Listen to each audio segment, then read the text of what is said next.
Hey, this is GatorX, and while Pokemon Let's Go is basically a remake of Pokemon Yellow, it does add some character to the overall story. Nothing big has changed, but we do get to see some familiar faces like Mina, Jesse, James, and Archer. Mina is significant because she's a character from Sun and Moon, who originally wasn't present in Alola because she was in Kanto.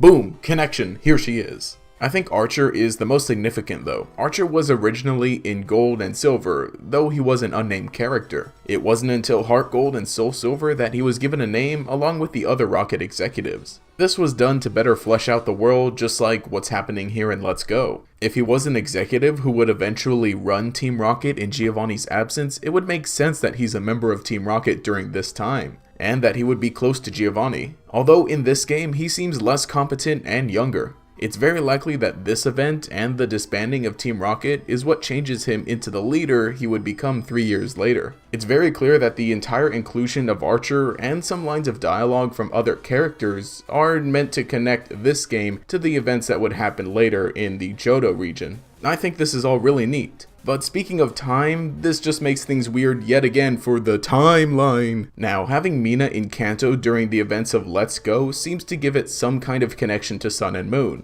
I don't necessarily think that these two games take place at the same time because that'd make things really weird. I think Mina's appearance in this game mostly shows how she frequently visits the Kanto region, or that she misses the SSN and is thus stuck in the Kanto region for years until the events of Sun and Moon. I did discuss the timeline in a previous video where I came to the conclusion that Let's Go is in a separate timeline, where basically our main character replaces Red. But of course it still has some connections to the other games. Archer's character development would still carry over into Heart Gold and Soul Silver, just that he was defeated by Red instead of Chase, I think his name is, in that universe. What I'm saying is the development is great and it still works out. It's just that Let's Go is an alternate timeline where basically everything else is the same, aside from the fact that Chase and Red have their roles switched. You're getting what I'm saying, right? I did also discuss the potential of a Johto game in the style of Let's Go, and while the possibility of it happening is about 3%, maybe, it would still be neat to see this character development carry over directly into a sequel. And overall, I really would have liked to see a lot more of this effort put into more of the characters. And that's what I thought we were getting when I saw Bronk and Misty outside of the gym later on in the game, but they mostly just told me where to go next. And that only happened like once each. It really would have been neat to see more of them, especially in some kind of post-game. I mean, we did get to rematch all the gym leaders, but it just would have been cool to see more of them. Although I am really happy with what we got. Whether or not Let's Go should exist has been discussed and debated for months now, and very likely that discussion is going to continue all the way up until Generation 8.